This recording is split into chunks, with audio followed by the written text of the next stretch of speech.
Alright, today I'm going to be playing Crash Bandicoot, the Wrath of Cortex, until I die in-game. I wasn't going to make a challenge video on this game, I was just going to leave it after Crash Bandicoot 4. But a lot of people like this game, I like this game, and I feel like it would kind of be a bit disrespectful to ignore it like it doesn't exist. So here we are, Wrath of Cortex, let's see how far I can make it into the game without losing a life. What are you looking at, fuzzhead? Hey, that's kind of rude. Speaking of fuzz though, right? I am playing on the Xbox version of the game on my 360 backwards compatibility. And this is the best looking version of the Wrath of Cortex, the Xbox version, because it was more powerful than the PS2 and the GameCube. An important detail here in this version of the game is that you can actually see Crash's fur. Very, very important detail. Let's see if we can take a look at it. Can you see it? Camera's a little further away. We'll have to wait until we get into the loading screen or something. There we go, look at that. You see his fur? True next-gen experience right here. But there are other graphical improvements this version has as well. It's the one that I grew up with when I was younger. Same disc and everything. In fact, I think my 360, it's not the same 360, but the one I have, I think it's starting to pack up because when I put the game in today, the disc tray just did not want to open. No matter how many times I pressed that button, it just would not open, so I had to give it a couple hits, and it worked.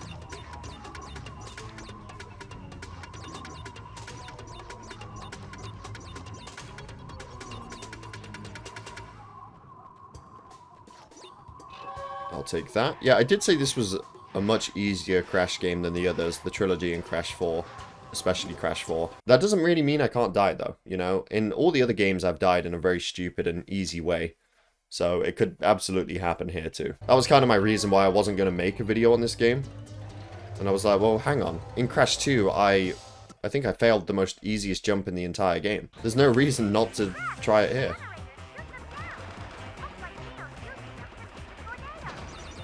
Alright, this one should be fine. Can you barrel roll? You can barrel roll. I'm not going to, though. If I need to, I can collect the health balloons. Oh yeah, the other drivers in these ships, in these planes, are the boss characters. So that's Engine over there at the left. Didn't quite see who that one was. But for those of you that have not played the Wrath of Cortex, in this game, the typical boss characters like Dingodile, Engine, Entropy, Tiny, they're treated as like regular NPCs. Look, there's Dingodile. All the boss fights in this game are crunch with the power and help of an elemental, which are the new masks in this game. And the usual boss characters are just kind of like lab assistants. In some levels, they are genuinely repeated enemies that you'll see at different stages, just doing normal attacks to try and get you, like a lab assistant would. Alright, Bamboozled is... it will be fine if I take my time. You could say that about a lot of levels, but really there's not much that can kill you here, except for being reckless, being too quick for no reason. So, the simple solution to that is to just have patience and don't do anything that can kill you. Here specifically, it would kill me in the relic, because there's a little gap there. And when you're going really quickly, it can absolutely send you off the rails. Alright, here we go. Actually, what I am going to do... yeah, let's not do stuff like that, shall we? Let's not have a 5-minute video.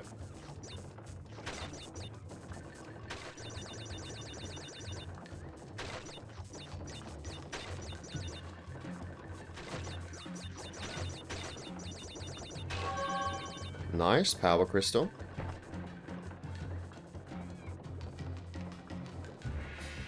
And we're at the end of the level. I've got an Aku mask, so I need to be careful here.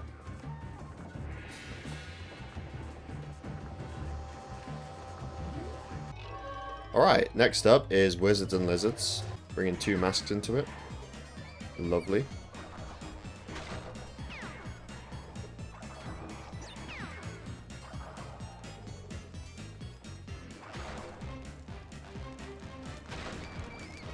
I'm holding the sprint shoes like I have them. And of course I don't. Why is that dragon so close though? Oh. Hang on. I'll take another one. The triple does not protect me from the dragon at all. If the dragon catches up with me, it's certainly over. And of course, falling into a hole. Look how close that is. That's like one mistake away from just getting trampled.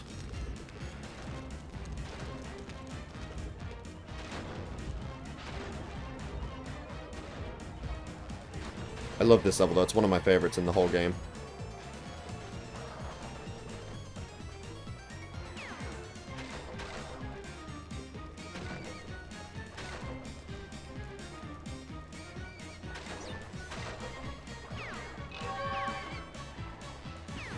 And we're at the end already. Nice. Coming up on the first boss fight. The boss fights are also a good contender for like where the run could end. Maybe not the first one, but I remember struggling on the second one a lot when I was a kid. If we somehow get to crunch time, then I reckon that, yeah, that'll be it. There's no way I can do that first try. Unless I bring Acumasks in, I don't think you can. That's the problem. If you can, I've got a decent chance, but without one, I don't know.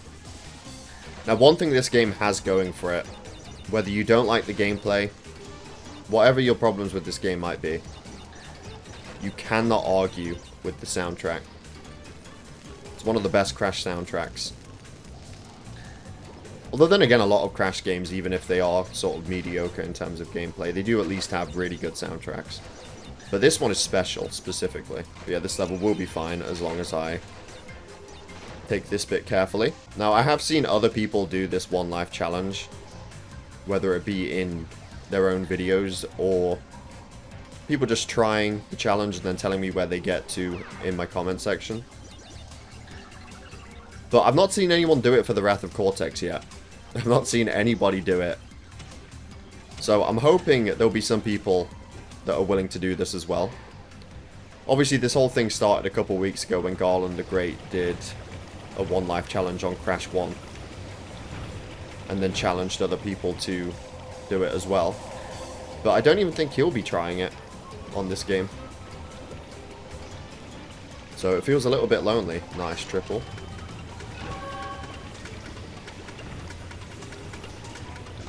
Wait, wait. Do not jump on crates with triple Aku when you need to use them as a platform. That is a recipe for disaster.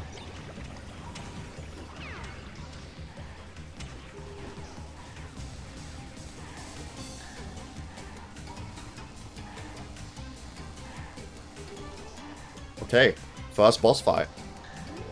Rumble in the Rocks.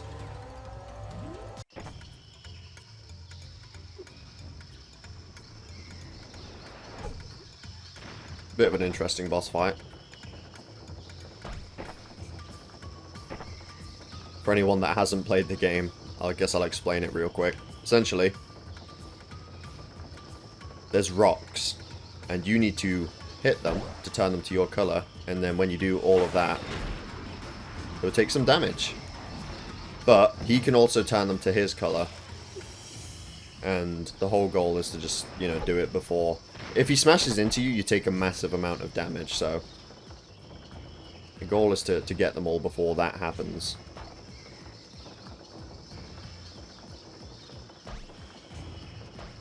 Nearly, but not quite. Where's the last one? No! Dude, come on. I'm overshooting these. You're joking. You're having a laugh, aren't you? There we go. Still 100% health though, so should be quite difficult to lose this now. Unless everything goes wrong in the final part of this fight.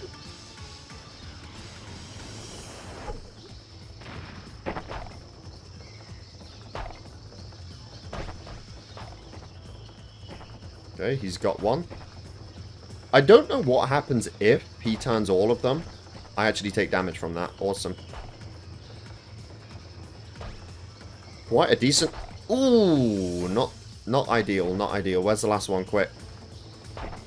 Oh, no.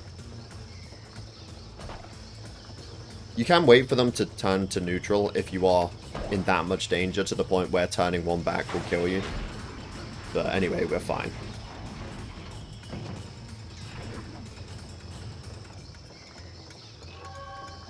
Sneak shoes. Yeah, in this game there is an ability where you can sneak along long stretches of nitro crates. I think I can count the amount of uses it has on one hand. I don't even know if it has any uses in like the main levels. I know it does in some bonus stages, but I don't know. Let's just say it's not really going to be helping my survivability that much in this challenge. Jungle Rumble. Good level.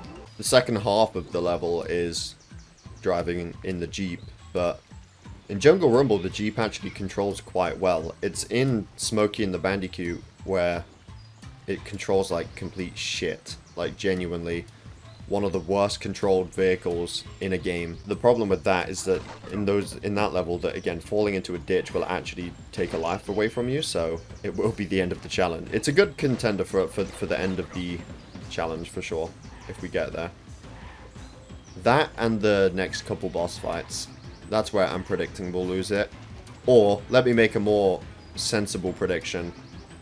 It'll probably just be failing like a really basic jump. Because, I don't know, it happens. It just happens. I don't know what to say. That's what I've realized at this point.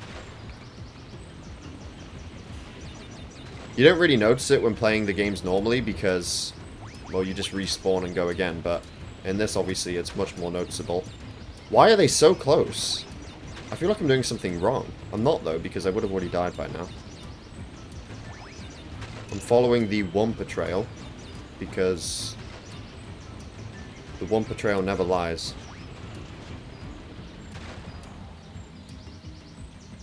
Or at least I hope not, because I'm relying on it.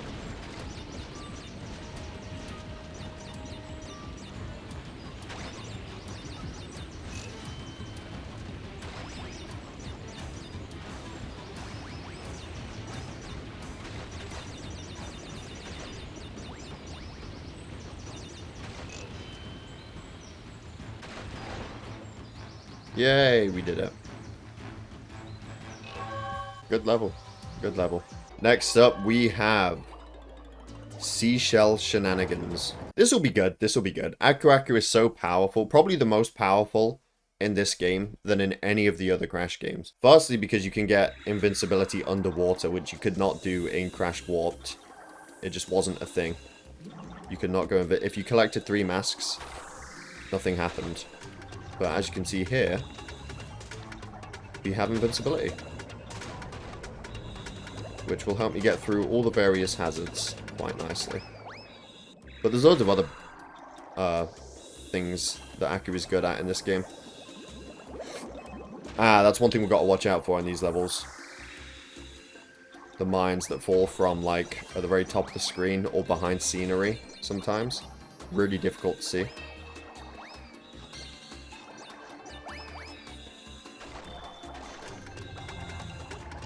Yeah, there's other benefits with Aku, like, if you take damage on an enemy and get iframes, and then you fall into a hole, like a ditch or something, the game actually will not count it as a death, and until the iframes run out. But as long as you can make it out... No! As long as you can make it out by then, you'll be fine. And it also extends the Aku length when you have invincibility. You pick a 3rd mask up, it will just extend the timer. Right, I've got no masks now. So let's be careful. Okay, we're in this now. See, look. Right there. That was behind scenery. If I just went really quickly there, it would have been over. Wait, what? When did I get a mask? Did I just pick a mask up? Oh, it may have been later on in the level, actually. That's one thing that constantly firing the weapon will do.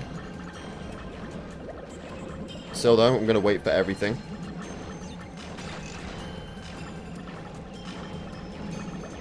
Oh, or maybe not. Oh, you know what? I'm just going. Just go for it. Just go for it.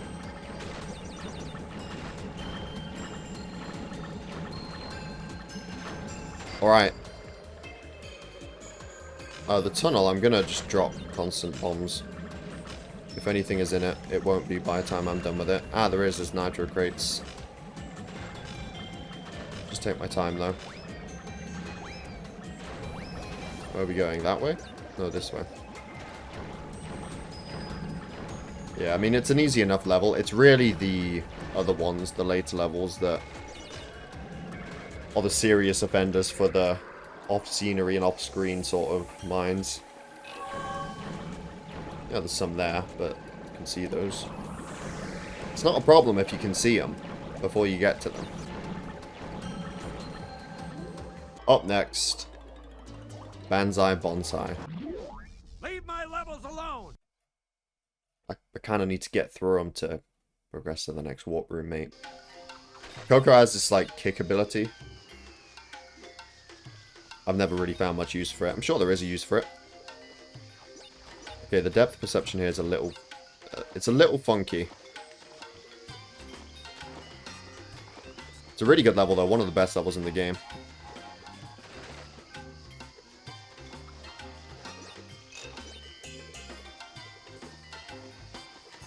One of my favorite time trial relics.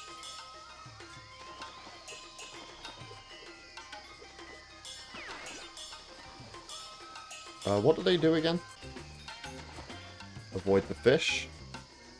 Aku Mask, yes.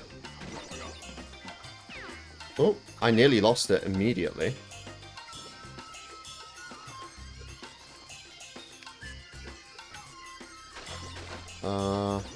Wait, is this an actual use for the kick? No, I don't need it. I was gonna maybe kick the bottom box. Oh, triple. I will be taking that.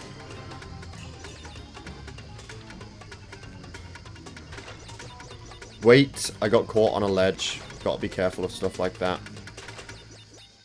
Let's not go early either. Just jump at the very edge of the platform. Okay. Wasn't in line with him. It's another issue. If you're not in line with platforms, another triple Aku. And we're at the end of the level. Hey, it helps with this, I guess.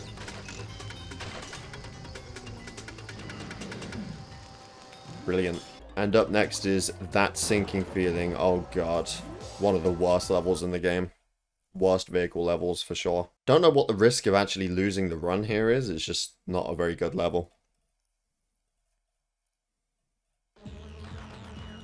This damn thing. The targeting is not good. The amount of times you actually have to hit the ships is not good. The amount of times you have to charge the weapon up is not ideal.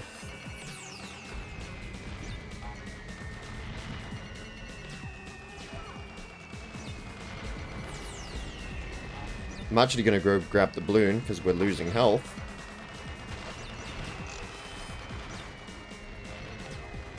I'm just going around because that should be one.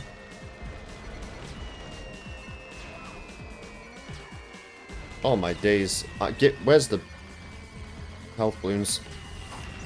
Wait, we're not even destroyed one yet.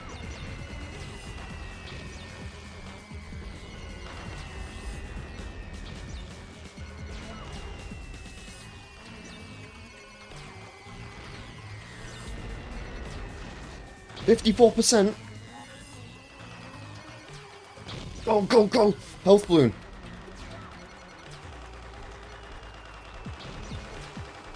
No!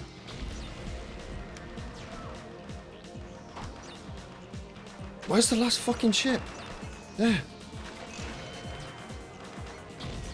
Oh my days. Wow, you actually can lose the run there. Thankfully, I picked the last balloon up. I don't know how much damage I took at the end there. H2O, no. Okay, at least this is only half underwater. And then half platforming. And I'm going in with another two Aku masks. So, yeah, I should be able to get through this quite easily. Are they going up? I don't know. Just get out the damn way. Stop, wait. Oh my days. I don't believe it. What a way to lose a mask. Okay, let's watch out. See, look. Look at that. It's hidden. It's hidden.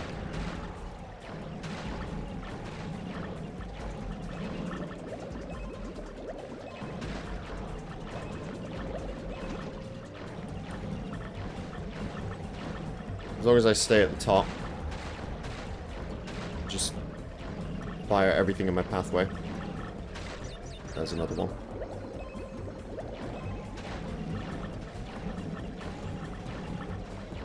No. Even a small fish like that can be the end of a run. It's not happening.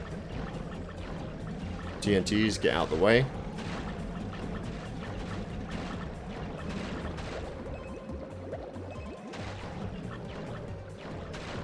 Out the way, out the way, out the way.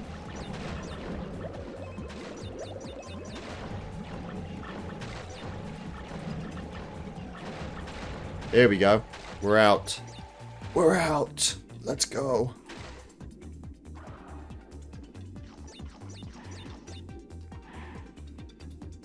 Aku down. Oh, there is. I'll wait for that. Absolutely, I'll be taking that. Thank you very much. Yeah, the rest of the level should be easy. I mean, look, let's just not say stuff like that, you know what I mean? I should have made use of my iframes there. Your iframes go on for so long. And you can run through pretty much anything drawing it.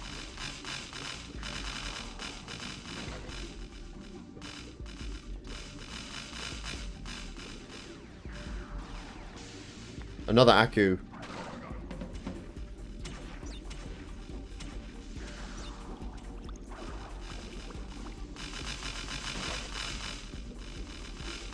See, I keep thinking I'm going to land on a crate, so I'm holding A, assuming I'm going to get a bounce and then make it to the next one, but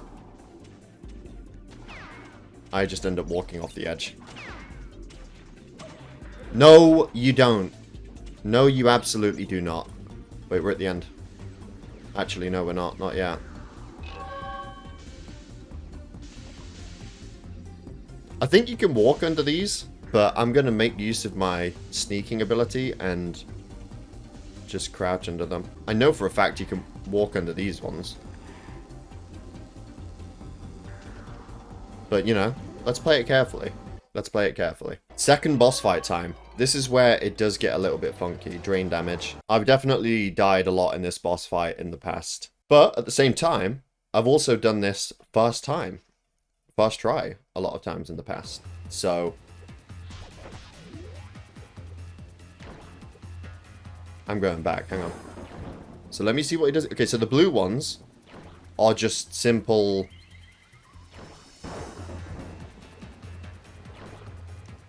jump.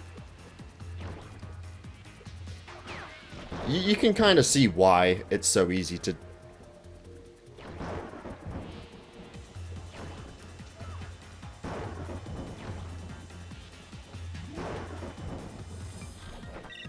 Pure skill issue, what can I say? Pure skill issue. You know, deep down, I just knew it was going to end there. I don't know. Just something was telling me, you know what, I'm just going to get hit by one of them, aren't I? Because the thing is, you can't stand on the platforms for as long as you want. They will sink if you stay on it for too long, which is why you've got to kind of keep jumping around and stuff. Keep it moving. And that's what got me killed. I'm not even angry, I'm just very disappointed. That's what I get for saying Wrath of Cortex is so easy. Oh, I didn't say that. Look, I didn't say that. I said it was easier than the trilogy and Crash 4, which is true. What I was wrong about was saying that it wasn't worth doing a challenge on because of that, when it absolutely was worth it. I predicted it would end there, and I think probably quite a few other people did too. Let me know down below if you've ever had a problem with this boss fight. Again, I have done it first try sometimes, but more often than not, that happens at least a few times every time I try it. It's a shame. I really wanted to at least make it to the next warp room, get to some of the other levels, but it's a one life challenge, and I lost my one life. Again, I hope other people try out the challenge on the Wrath of Cortex. I'm looking forward to seeing where people get to. And as far as other challenges go in other games, people have requested like Mind Over Mutant or Twin Sanity. I don't know if I'll do any more. Twin Sanity can be a fun one, especially with all the bugs in that game and all the various different ways you can lose a life. So I might do that one, but we'll see. That being said, thank you for watching. I hope you all enjoyed. Definitely subscribe if you're new here, and I will see you all in my next video.